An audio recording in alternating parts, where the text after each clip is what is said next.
Crazy score lines in the Premier League as we see two shock defeats for Liverpool and Manchester United. And we're going to go into some of the transfer news and just what's going on in the Premier League. Let's start off with that Chelsea versus Crystal Palace game. Good win for Chelsea. Crystal Palace started off the season quite well, and Chelsea finally putting in some more, not a consistent performance, but a solid performance than what we saw with them against Tottenham, where they should have really closed off that game after that first half that they had, and they fell to Tottenham. Credit to Tottenham in that game as well, though. But disappointing for Chelsea and for that Carabao Cup game. But for the Crystal Palace game, that's good. Good to hear. And that is something that is needed with Chelsea. Just more strong performances, but in a more consistent manner. I think Frank Lampard is getting a little frustrated with how his team plays and how they just make some poor decisions and not really show that full strong side every now and then. But good for them. 3 points from Crystal Palace, but they do need to do a lot better in terms of this consistency. And that is something that Frank Lampard, will be just looking to make sure happens, especially with that defensive side, which is really can be a flip of a coin for him in certain games. All right, let's talk about that Leeds versus Man City game. Credit to Leeds because what they're doing right now is incredible. Bielsa and Guardiola. But Man City are looking quite disappointing. 1-1, but the resources that Manchester City has is far more than Leeds, and it's just not working out for them. But I'd say one of the key things is what is wrong with Man City's, forward position. I mean, Sergio Aguero is going to be out for a good bit. I heard there's reports of Jesus not really, he's struggling for fitness with injury, and they're going to be having to rely on younger players. And I heard that Delap might be a player that they might rely on, and that's not really what's going to, give City a fighting chance. And they are in desperate need of a striker. I just don't see why they wouldn't invest more in a striker than how much they've spent on a center back, because the amount of depth in that role is not enough at all. And you can put Raheem Sterling in that central position, but it's not going to work out too well for them, if I'm being honest. Raheem Sterling is a great player, but he's more suited on that left wing. And what we saw is in that game was really they aren't that consistent anymore. They don't have that same, the same solid performances week in, week out. And Kevin De Bruyne and other key players that they rely on, they can't consistently rely on it. De Bruyne just got really closed out for much of that game, and he didn't really have a lot of opportunities. And to be honest, he's not at this current pace. He's not the best player in the Premier League, and I can understand why. I think that some of those players in that squad don't fully mesh in terms of tactically. I mean, you need some of those star players in, like Vincent Kompany, De Bruyne, and Sergio Aguero. Those are those top three players for Man City, and they don't really have. They're missing two pieces. One in the center back role. They don't have a really key leader. No matter how much they're gonna spend, it's gonna be extremely tough for them. If they do manage to find it out of Ruben Diaz or Nathan Ake, which I highly doubt, then that's great for them. But also they are lacking something in that front role. Sergio Aguero is out. I mean, he's getting old as well, and there's not a lot of replacements for him, and that's going to be looking very, very poor or very lacking in the future, and even now. Tottenham versus Manchester United. I mean, for those of you who watched, or for those of you who haven't, it looked very. I was convinced. I'm like, oh, Manchester United are going to do well because they already won a penalty in the first minute, and Bruno Fernandes, has had a great record with penalties, and he, just continued his record. And good for Manchester United a little bit in the first minutes, but then they just instantly bounced back Tottenham, and credit to them. I mean, people might say that red card was the only reason that Tottenham won, but it was really Tottenham were playing extremely well. Of course, they had those occasional mistakes, but overall, they played really well. Tandu Ndombele, few minutes later after that goal, after that penalty, they bounced back, and then Human Son, and then just that red card just completely throwing them off balance. Manchester United, they have no energy, nothing in there, no motivation, and they just get knocked out of the court. And I mean, we've seen this multiple times with Manchester United. I mean, there's not a lot of things you can do with the team that just doesn't have that right mentality. And they can have it, they have that right mentality in some players, like we've seen in Bruno Fernandes. And he has an influence, but it's not that effective.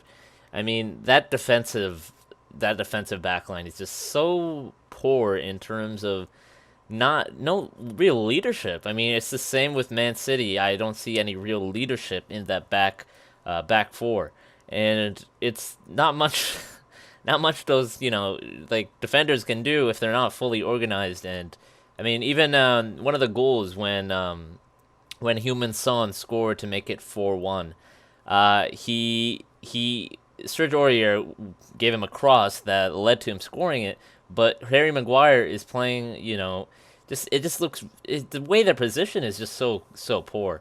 But to be fair, they also got screwed over with that red card because Eric Lamela kind of just dove there, and Anthony Martial, neither of them should have gotten a red card, but it was really, really disappointing. I don't understand why VAR wasn't implemented, though, which was very, very odd.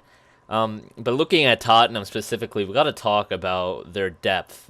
Their major weakness is just depth. I mean, how many strikers do they have? They have Harry Kane and Lucas Moura can play in that central role, that central striker role, and they're looking to bring in players. Mourinho has stated that he needs to bring in players, but overall, just looking at their squad, it's just very tough for Tottenham to deal with injuries. I mean, when they lose Harry Kane, it's going to be extremely, extremely tough for them, especially after they lost Harry Kane last season, and when they lost Son as well. They got lucky with that COVID because it allowed them to recover in terms of bringing back players. But what can you do? Because there's nothing you can really do at this current moment, but if they're going to be looking for in the transfer market, they can, and they need to do it quickly now. But just the main weakness is they have a great squad, but they have really, really poor depth in certain roles, such as center back. Center back has depth, but just not quality depth.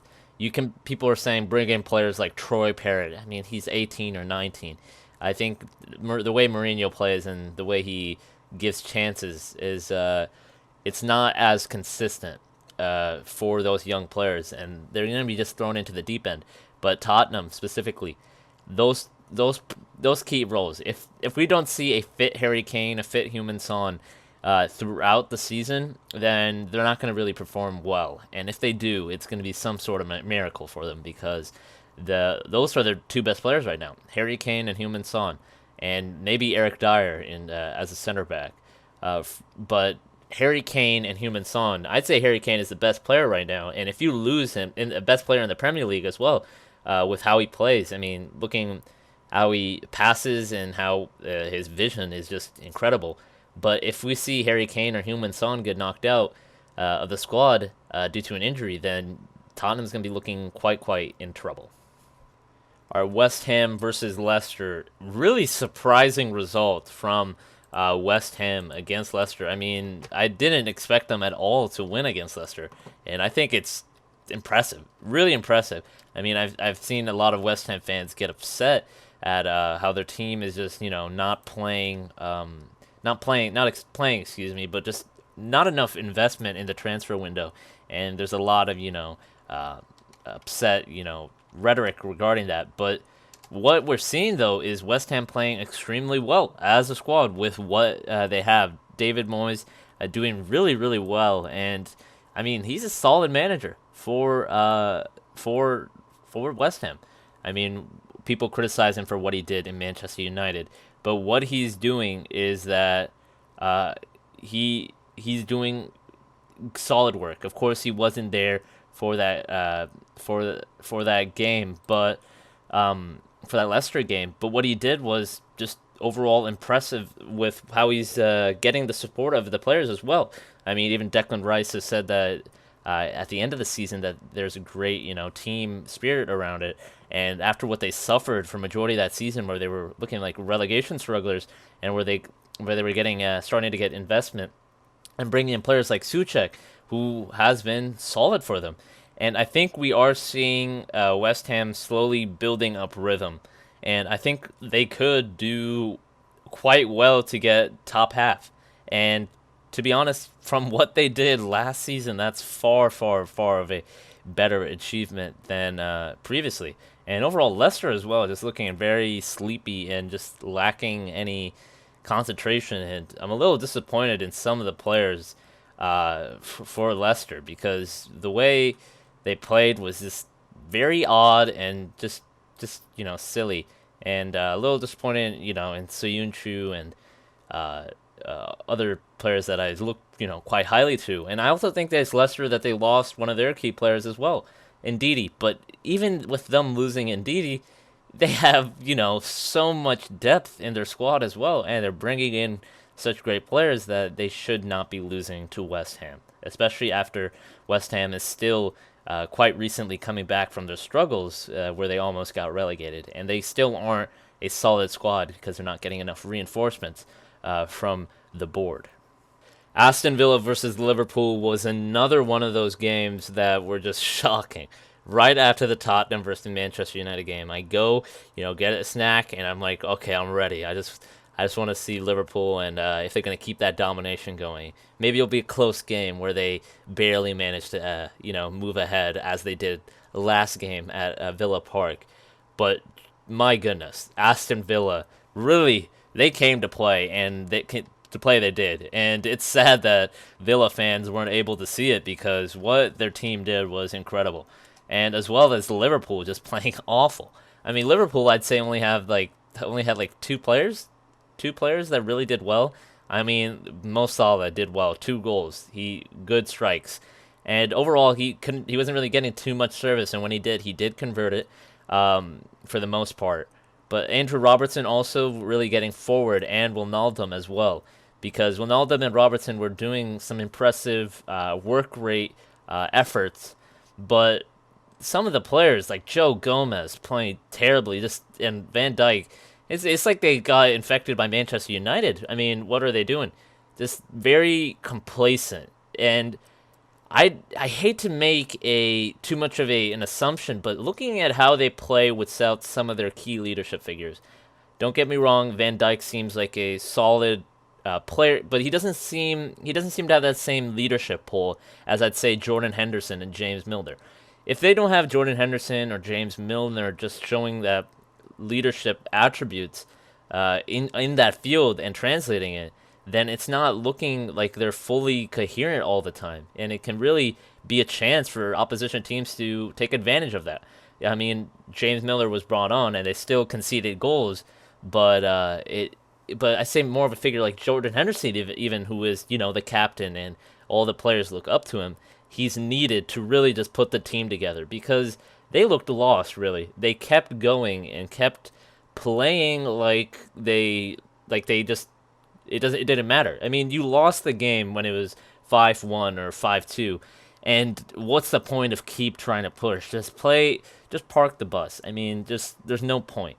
I can understand it might be a philosophical opinion that Liverpool is just focused on attacking. That's great, but it's just shameful at the end, because there was no way they were gonna get a comeback with how the players were playing. Like Firmino was playing just not really odd how he was finishing, and Trent Alexander-Arnold also just very poor positioning. Adrian, there's a lot of criticism for him for some of the saves he made, but to be fair, I mean, I believe it was 3 or 4 goals that Villa had from deflection, which was extremely tough, and that would be extremely tough for a keeper to even save that. But Liverpool does need Milner or Henderson, I'd say, consistently in the squad, at least one of them, to really make sure that that the team is more organized in terms of like just leadership, I'd say. I think that is critically needed. But also, speaking of Aston Villa and what they showed in that Liverpool game, is that their recruitment is really up to par. We saw them last season making these odd decisions and really poor financial decisions to bring in strikers from anywhere. Because of course we saw Wesley getting injured, and then there's just Aston Villa just looking like they couldn't do much with what they had in terms of that striker role. But they invested heavily in a solid striker, and what we're seeing so far, Ollie Watkins. I mean, he's slowly getting more into the team, and against the Liverpool side, he did well. 3 goals. He should have been 4, but it just hit the crossbar, and it could have been 5 if he beat Adrian 1-on-1.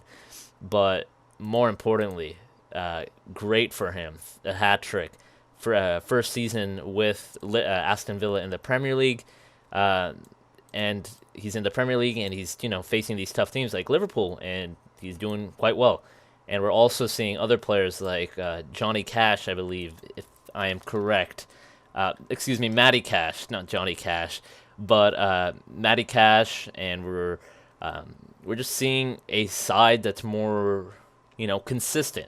I mean, we uploaded a video a few days back saying that Aston Villa are slowly finding their rhythm, and it's clear to see that they are. And the recruitment that they're bringing in, and them keeping Jack Grealish is important for their squad in terms of just staying in the Premier League and working towards some of their goals, which is getting back on their perch and really getting back to what their history has been, which is a top Premier League club. And what they're doing is they're showing a lot of great progress, and I think that we can see a great, great future ahead for Aston Villa. Rhian Brewster moving on to Sheffield United. Really, his development was kind of stalled. That loan move to Swansea I felt was way too late. They should have done that earlier, I feel. Liverpool kind of, I feel, wasted a little bit of the time with him specifically. But what we're seeing, I think, is a great future move. Not only are you getting 28 million US dollars from the move, but if he doesn't perform to what you expect from him, what you expect from his potential, you can always get him back. There's a buyback clause in there. So Liverpool can, bring him back to home and, utilize what he's learned and gained from Sheffield United. Sheffield United looking very, very poor right now in the Premier League. But if Chris Wilder can do that magic he did last season, then I'm certain he can turn it around. But if he doesn't, of course, he could, of course, come back to Liverpool if he does show those strong performances. He's still only 20 years old, but I felt that loan move to Swansea meant that it felt that loan move to Swansea was way too late. There should have been a loan move earlier. I'm sure there was a lot of interest. I mean, he is a pretty good striker, and he's looking like if he does perform well, and Liverpool are still interested, he could be a great future replacement for some of those in the front three. But more importantly, great business by Liverpool. Not only are they, offsetting some of their signings that they made, such as Diego Jota, Thiago, is just overall solid in terms of just making sure that they balance the books a little bit, and of course, have an option in the future to bring him in. And good move by Liverpool, and good move for Rhian Brewster as well, just to further develop, because he was not going anywhere in that Liverpool squad. That front three is far, far too good right now to be replaced. Of course, that poor game against Aston Villa does, degrade some of the players in that front three, such as Firmino, who didn't have a great game, but still, they're still great front three. And if he wants to get into that Liverpool front three, then he needs to develop more and show why. Also, Edinson Cavani joining Manchester United. He's on free transfer. He's been a free agent for a good bit. There has been interest from other clubs such as Atletico Madrid, but in the end, he is going to Manchester United on a free transfer. Now, how does this, say fare for Manchester United? I'd say it's a good deal. He has experience. He is a, elite striker. Exactly what could be useful for, Marcus Rashford, but also just useful for the squad as in a whole. I mean, I'm sure he has a professional attitude, and I think that's desperately needed at Manchester United. Some good attitudes, good personalities. He's going to be there, I believe, for 2 years, but it could only be 1 year with an option for either club or player. And again, just great leadership that can be provided with Cavani being brought into the squad, and really something that's more professional, the attitude. And that's what Manchester United need, especially after that terrible performance against Tottenham. They need, a reinforcement in just motivation or positive energy with a solid and quality player like Cavani. And of course, it is a little. There's been criticism, of course, that it feels like it's last minute, but also they're bringing in players like Alex Telles and Traore, both who are young and have a lot of future, but I think you need more senior experience. That squad is pretty young, the Manchester United squad. I mean, it's fairly young. Marcus Rashford, we have Brendan Williams, all those players. There's still some youth to it. Mason Greenwood, but you also need for those attacking players like Rashford and Greenwood. You need some higher status player in terms of what he's achieved, like Cavani, to really just give motivation and just some advice and tutoring that Cavani can give, and some just overall important lessons that he can give to these younger players and really help them stay on the right track and just become better in their play. All right, moving on to our wonder kid to watch. We have a Man City young player.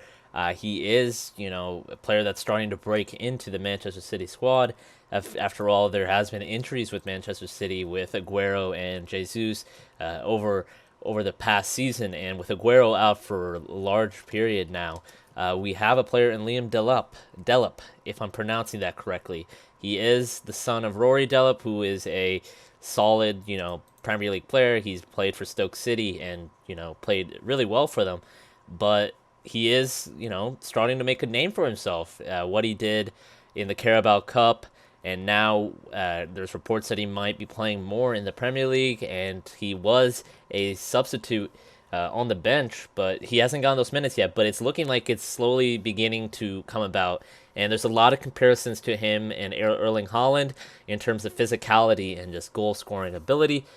He's over 6 foot. He's 6'1", and he is a overall, I'd say, steadfast player. He has the strength for his age. That's not something you see common, and we saw that with Erling Haaland, and that's what helped him break out and have such a good breakout season as a star player because of his physicality at such a young age, and that could be useful. I mean, especially in the Premier League where you need to have strength. And he's 6'1". He has great aerial ability, and more importantly, he can score goals for Man City. And with Man City, they played not that well against Leeds, and Liam Delap and other youth players might have opportunities to be brought in. And there's comparisons again, like I said, to Erling Haaland, and that very much could be the case. Manchester City has a whole plethora of talent in their youth squads, and he is looking like he could fulfill that. But it's honestly, we're gonna have to see if Pep Guardiola is gonna give him a chance, and whether he wants to or not, he might be forced to because of the injuries that he's facing. His injury situations are terrible, and he's having to bring in players from the academy, players from the youth sides, and that is needed because of those injuries. And Liam Delap, I hope I'm pronouncing it right, is going to be given a chance, ideally, for him. And we can see more of what he's capable of, and hopefully he makes a good impression. And hopefully, if the speculation around his potential is true, then we are seeing a great player in the makes. And for a great player for Manchester City that could replace Sergio Aguero in the future, with Aguero getting older, Jesus also, having some injury issues here and there. But Jesus, just a backup striker, just some competition between those two would be useful for Manchester City and just give more depth in that role.